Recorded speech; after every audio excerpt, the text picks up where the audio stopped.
Well, I wanted to begin our presentation today by answering what I think is a question that folks have a lot, and that is, what does FMD do? We do a whole lot of things. These are kind of the major groups or sections that touch on sustainability day in and day out. Next slide, please. And so I wanted to show a slide of a buffet. It's a little crazy, but the buffet, I think, represents how FMD, day in and day out, touches on our green programming, not just in terms of capital projects, but also in terms of our operations. So if you take a look at the buffet there, maybe the bread and butter would be building services and how they maintain and operate our buildings. Kind of the centerpiece, keynote projects might be the salmon there.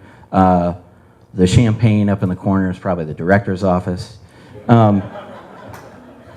You know, and I assume that everyone kind of defaults to the salad as being the, you know, the green tools kind of focused approach, but really it's not that. It's not the icing on the cake, but it's everything that's here on the table that brings it all together. Next slide, please.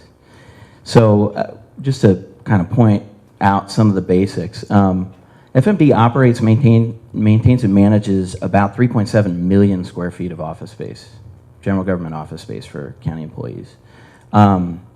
We created, this year, just created our first King County Real Property Asset Management Plan, and I'll talk about that more in a sec, but that replaces the old space plan. We also purchase, lease, and manage county property. We develop facility master plans for different agencies and departments that are co-located on our major campus areas. And we also manage a wide range of capital projects. Next slide. This is a graphic that we have in our real property asset management plan from this year. And what we tried to do in the plan was to take what the aegis of the old space plan was, which is essentially where people are sitting and what they're doing, and instead include it in a more comprehensive model of how we manage real property. And if you notice right here on the left-hand side, environmental sustainability was one of the key chapters of the plan. But the point I want to make is that environmental sustainability is not an isolated thing. It's how all these different aspects of real property management integrate in our buildings. So as we, you know, march through and look at some of the capital projects that we've completed in the last year, I just want to point out that it's not just those projects, it's how those projects interrelate with how we provide the services to citizens in King County. Next slide, please. So our Esco projects are energy service contracts with local contractors to essentially retrofit or replace our energy systems that are in our existing buildings to make those buildings more efficient. And the main drivers of those are cost savings and reduced greenhouse gas emissions. So this year we completed our project at the Mailing Regional Justice Center. It saved us an estimated 2,000 metric tons of greenhouse gas emissions, and it also saves the county about $435,000 a year in energy costs. Next one, please. A smaller project, but one we completed this year, is the Earlington building. Again, that was replacing the building system, energy systems. And that one, while smaller, led to a reduction of about 450 metric tons of greenhouse gases and about $88,000 of reduced energy costs a year. Maybe you remember the salmon and the buffet. That's our major project section, and they do very large multi-million-dollar capital projects, either new facilities or retrofitting existing facilities. Their keynote project this year was the 9th and Jefferson building. It's a 450,000 square foot facility that houses the STD clinic, the, who else is there? The ITA court, the medical examiner's office, as well as a ton of medical and dental space for Harborview and Washington Physicians. We achieved LEED Core and Shell Gold, and it's an Energy Star certified facility, and it's really a great keynote facility for Harborview in terms of overall sustainability on their campus. Another project that we completed this year, or got certified with LEED this year, that I thought was fantastic is Black River building. We took a lot of the Core Green Tools manual that they'd come up with a couple years ago and used that to integrate into a project to get certified for operations and maintenance at our existing site.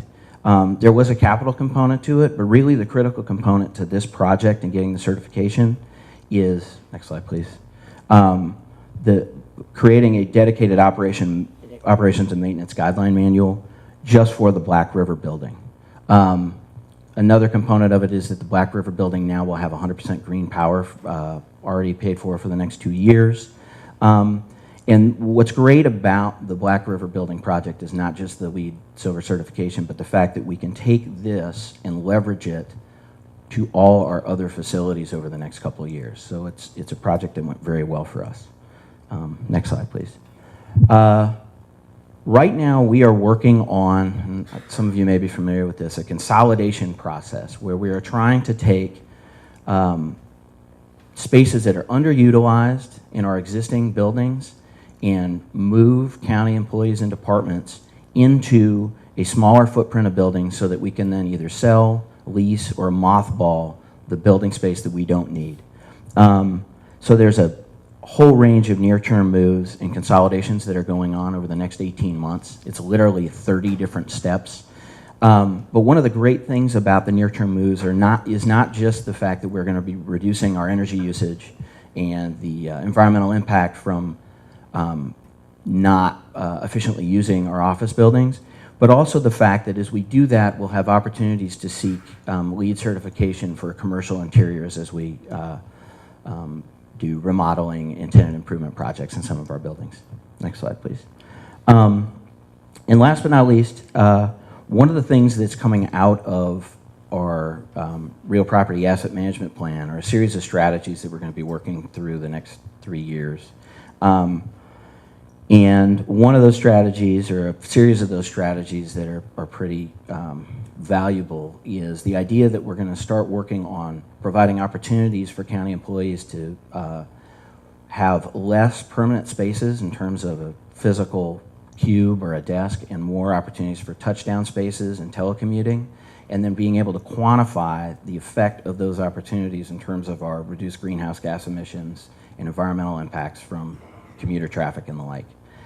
So keep an eye out for that. That's something we're going to be working on the next year. We also are working on the next phase of our Esco contracts, transitioning from the state contract to a King County focused procurement process. And last but not least, taking some of the projects that we're working on in terms of those consolidation projects and working them through the sustainable scorecard process. That's about it. Thanks.